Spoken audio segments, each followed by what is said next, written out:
So back to the home's residence. Here's, first of all, a great little set of working drawings that we get from the architects, or we actually have printed a baby set. What's nice about the baby sets, that we call them, is that you can take them to the job site, you can just take them with you everywhere.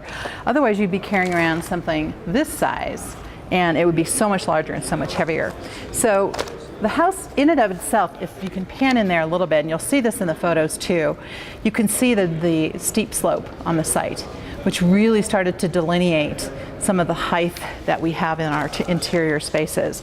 Annette, can you show where the entry is? Where's the main entry? Oh, yes. So the main entry to the house is actually right up here.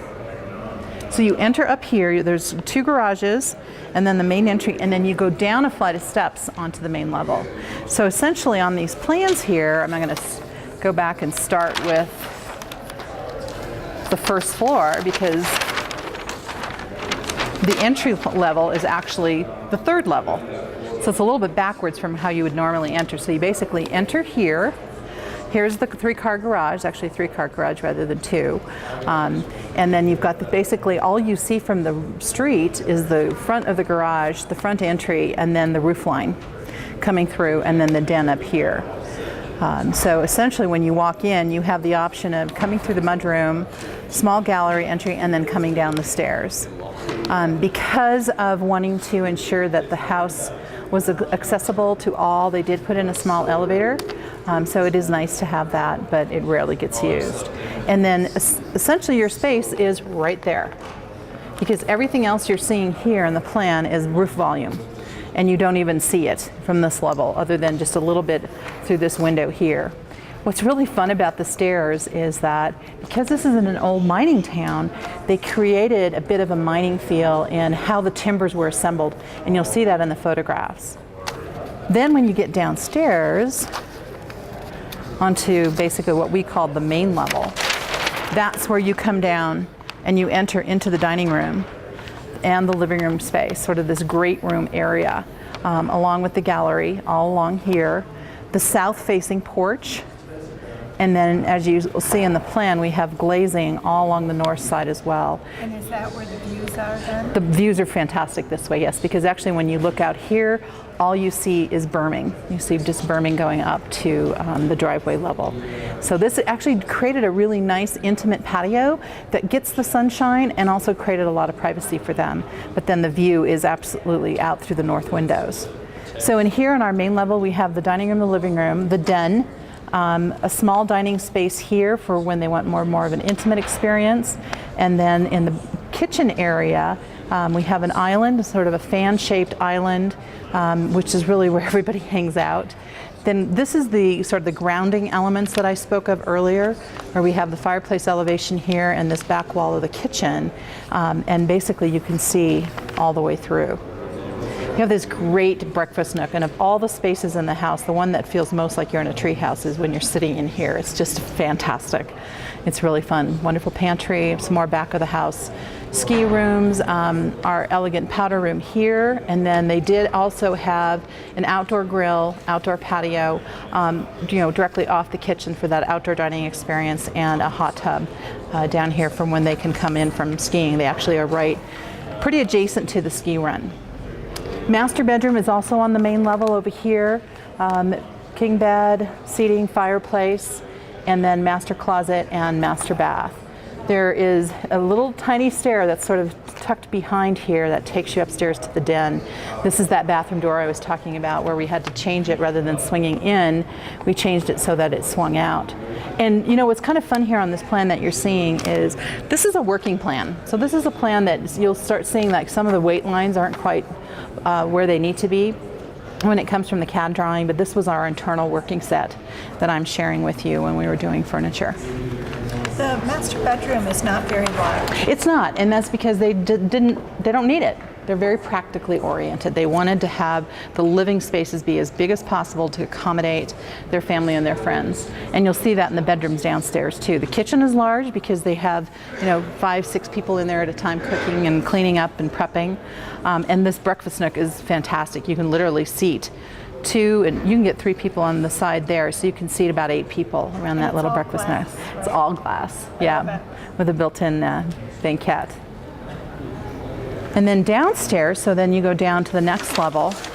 One of the cool things that happen is, as you see on this plan, there was just this empty space downstairs. And Steve, the homeowner, really wanted to have a wet bar. So we were able, in the field, something that came after the fact, to come in and add this really cool, tiny little wet bar, jewel wet bar, and you'll see it in the photographs right here. And it's just big enough for him, which is fantastic. It's his wet bar. And it allows him to be able to serve his guests here in the rec room. So you see a lot of big-sized public spaces, but as you look at the bedrooms themselves, they're pretty normal sized. You know, we have queen beds, we have a king here. Bathrooms aren't huge either. They're functional, but not oversized. And you know, same here. I mean, that's just a pretty straightforward bath space, pretty straightforward closets. And this was the bathroom that it ended up actually being part of this queen bedroom. And we said, let's make this accessible to the rec room, the hot tub, so that we don't have to have a separate powder room. And I think that allowed the laundry room to get bigger, if I remember correctly. And then the bunk room. And this was an example too, where originally we wanted them to go all along the wall back here, but realized that maybe it would be better if we moved them around. So again, you're seeing some of our working drawings here in the plan. So this kind of helps you get a sense of the layout of the house. And then what I'd love to show you next is kind of the process that we went through when it came to the fixed finishes before we actually get into the furniture.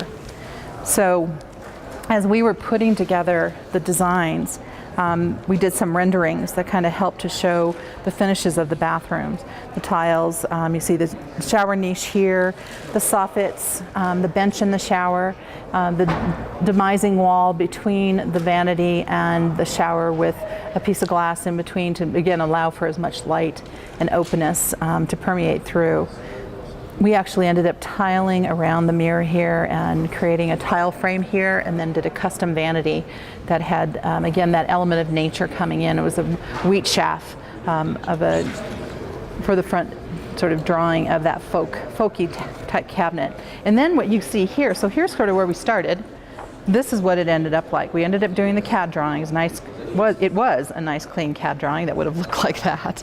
But when you're in the field, what ends up happening is you start making adjustments and confirming that what you actually dimensioned and planned out in the CDs is working in the field. So we're placing light fixtures, we're confirming where those light fixtures are exactly located, and then we will go back and actually update our drawings and send those to the contractor. And typically we'd send them on a different colored piece of paper. Because he didn't have CAD, we always sent everything to him in hard copy. Nowadays everything's done digitally and it's just tagged and bubbled. And so everything that you see here in red would have been edited and then bubbled when we sent it back out. So this is just a fun example of one of the bathrooms in the home. This is the powder room. This was sort of the little jewel bathroom. We found this great local gentleman who made our recycled, it's about 80% recycled content bronze tile that framed in our mirrors that coordinated with our wall-mounted fittings and our bronze sink. And then we just did a really simple stone vanity and then had a tile wall back here. The rest of the bathroom was wallpapered. And again, to bring down the ceiling heights, we kind of ran it up to what would be a normal height and then just had a darker colored wall covering above to, again, make the space more intimate, bringing the lights down so that they're at eye level. And then here you can again see the working drawing that followed and the red line edits that we made in the field. You know, simple things like the contractor had us provide for him in writing in the final CDs that were issued, where does the toilet paper or towel bar go and the hooks. And even though we had them on the drawings, it got even more detailed just because he wanted to get it right the first time. He didn't want to have to redo it.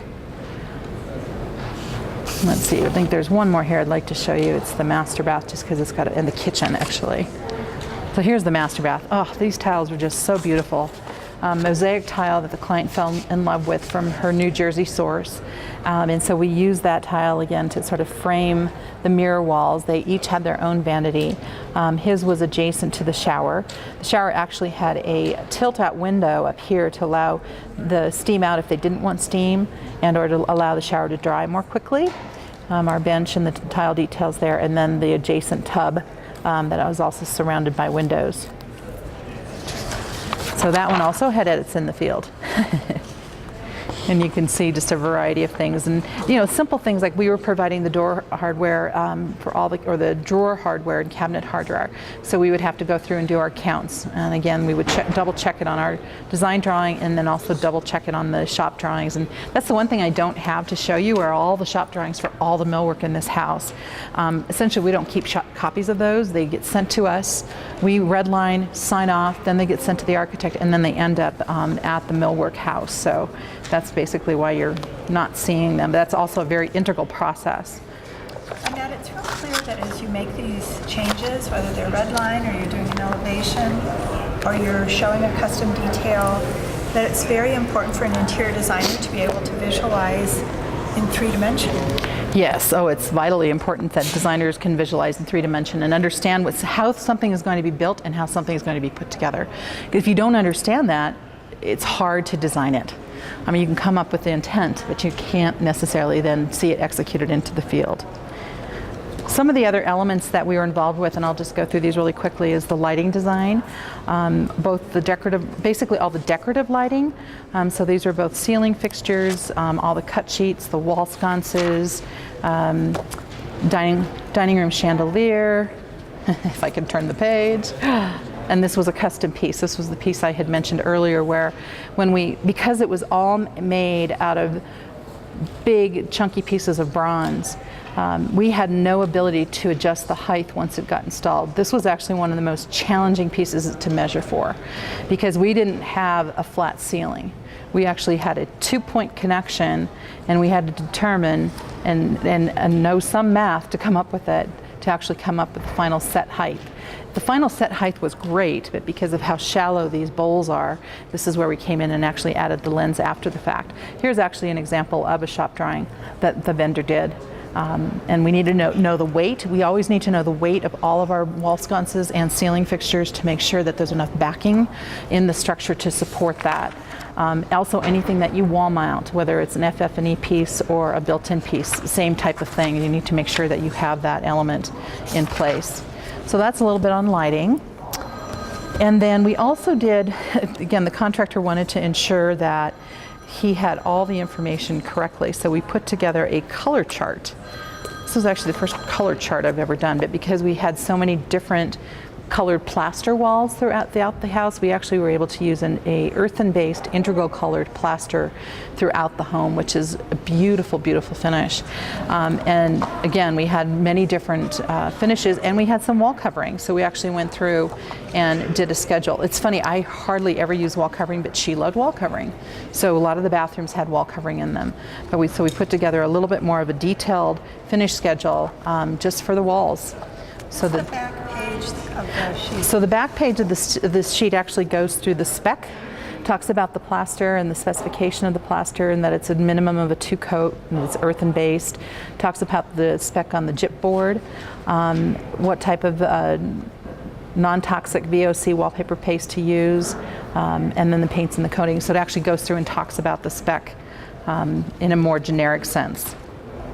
So that was something that we ended up doing, and it actually was really helpful. What they did is they pinned this up in each room so that the painters and the installers would know exactly what went into each area. And then the last thing for Fix that I have to show you is the plumbing fixtures and plumbing fittings. So we actually did a separate spec package just for the plumbing, and this was one of the first things we did because the rough-ins had to happen sooner. And so the plumbing fixtures and fittings were picked quite early on, everything from sinks to our underwater, this is actually a water filtration system, but we also had a hot water demand system. And what the hot water demand system does is it brings hot water to that sink immediately, so you're not wasting both the energy as well as the water as it's coming from the main water heater. And it shows all of the cuts of the actual fitting, as well as who it's from, who you purchase it through, the quantity, what bathroom it gets installed in, and any special notes that might go with it, and then the manufacturer cuts to go with it. Because the plumber really needs all that information so that all the parts and pieces and escutcheons and filters and all of that actually get installed properly. So these are the plumbing specs, toilets, tubs, shower fittings. And then in the very back, we also had some bath accessories, such as medicine cabinets. We had a couple of medicine cabinets that were in the master bath that were built in about 6 inches deep. So it added additional storage, our shower door specs, and then all of our towel bars and our hook specs as well. And then last but not least, just to kind of give you a little bit of a taste of the furniture, and you see some examples here of some of the fabrics. This is actually our entry palette as you walk into the home, followed by the living room and dining room palette. We won't look at that one yet. But because we had hard surface flooring everywhere, we got to do some great area rugs. Oh my God, we had so much fun with area rugs. It was just awesome. So we really did start to design a lot of the designs with the area rugs, and then went from there. Basically what this book is this book goes through and shows the client every single piece of FF&E that's in the home, from throw pillows to tables to the duvet covers. For example, here the chair was done in this floral and had some piping, but then the ottoman was done in the woven fabric that you see here. So it's a good documentation and that final approval for when we submit this along with pricing, so that they know exactly what it is that they're getting. And it's also easier than actually trying to send them everything that you see here on the table when you're working long distance. I just want to hit on this one because this is such a fun product that we've found. This is actually a mosaic, a cementitious-based mosaic. And we designed the kitchen room table around this. This is the one that's in that niche. And then the banquette. So here's what the table base looked like. And this was another one of those really challenging custom products because it's built into a niche. So you had to get ergonomically correct, first off, the banquette so that it sat comfortably. Added some cushions on that banquette, seat cushions as well as back cushions. But because the windows were so low, essentially they would have just been right at your lower back. We added some throw pillows as well. But then for the table base, this piece weighed almost 1,000 pounds. So we had to design a base that was wood, but actually had a steel structure. So it was a steel structure surrounded by wood so that it could support this top. Those are the kind of details you have to be able to think about, because if you don't, and you put that top on there and you just did a wood base, it would all crumble. And you learn from experience. And the actual banquette itself was a built-in, but this was kind of fun. So here are the fabrics for that little banquette area, and we had some fun with the pillows. Like this one looked like a little envelope, and kind of mixed up some of the patterns and some of the designs just to bring a little bit of life into the corner of that room. And then the last stack of fabrics that you see there are the master bedroom. And again, think back to when I mentioned that she gave me basically a piece of tablet paper that had the name of each room with little tiny color pencil sketches of the colors that she wanted. And this one just makes me smile because she had blue and yellow and white as the primary colors for this room, and this is how it ended up. And then last but not least, we put together a document. Actually, there's two more things I want to touch on. Just real quick. Yes. Her color palette for the master bedroom reminds me of the East Coast. Totally reminds me of the East Coast too. So to her, that's part of It's the home, that she exactly. brought back I totally agree. It totally reminded me of like Nantucket, New Yes, England. exactly. Yeah. And I'm not a huge fan of two color palette, like just blue and white, and that's how it started. And so I got much happier when we could add in a few other interests, but because of the patterns, I think it really helped to make it much more interesting. It is. I love this room, and it's not typically someplace I would gravitate to, but I love how it turned out. It's a very cozy room. So then what happens after you've gone through this whole design process for furniture, which we didn't talk a lot about, but it pretty much mimics what we talked about in architecture. The furniture's easier though. You know, you're not dealing with site conditions per se, although you do need to ensure that all your pieces are going to fit on site. That after everything's purchased, we actually put together purchase orders, which I don't have for you because they're actually done on an online system that Associates 3 has. But from that, all the orders get placed. And there are, I would say there were probably easily 500 purchase orders on this project, easily, because of all the different parts and pieces that you're seeing. And then eventually what happens is that gets shipped to a warehouse. The warehouse has to receive it. They have to inspect it every time something is shipped in, make sure that it's not damaged. If it's damaged, they call us, because there's this funky little disconnect between the truckers and the manufacturers and the receivers. And that disconnect is that nobody wants to take responsibility. So the minute that they receive it, you have to say, okay, it got damaged on the truck, and then you do a freight claim. If you've ever had to done it personally, you understand what a pain it really is. So our movers do that, our warehouse does that for us. This is essentially this list, which is how many pages here? 40 pages of, anywhere from 4 to 5 items on a page. This is the comprehensive truck list that the movers use when they actually start loading up the truck. And it references both the purchase order, they get copies of all the purchase orders. It references our item number, which you see in the furniture book, you'll see on the fabric cards, and you'll also see on the floor plan. So everything is cross-referenced. So if anything ever gets lost, you can hopefully know where it goes. And so you kind of hold your breath a little bit because you want to make sure the truck gets everything on it that you need. Doesn't always happen. And that you have decent weather. We've actually had situations where trucks have slid off the road on their way, especially when you're installing in the mountains, and of course around the holidays, because everybody wants everything done before the holiday. This happened to be the case. We did a partial install for Thanksgiving and Christmas, even though the house wasn't quite ready, and then we did the final in March. So, you do what you need to do so that the client is happy. And then the very last piece that we put together is we did a mainly for ourselves, because Lead for Homes was not yet launched, but we did put together a Lead for Homes report as to what we would have potentially received had it been an active rating system at the time, and then a sustainability summary. And this was something that we wanted to have just as a record for our house. And it basically went, for our records, it basically went through all the furniture pieces and indicated what it may have received from a standpoint of sustainability, whether it was, reduced material content or sustainable manufacturing, local manufacturing, durable, long-lasting, all the different qualifiers within Lead for Homes. And how did it do? We got, I don't even remember, which is horrible. I don't know, because the rating system wasn't out there yet. I don't know where we ended up. Really good, I think. Was your team satisfied? Yes. Oh, the team is thrilled. Yeah, and the client is still thrilled. And we did submit it for 2 competitions. We didn't win. We were up against, the INTD chapter always holds their annual competition, and we didn't win, but that was fine. That's not why we do the work. So that's pretty much it in a nutshell.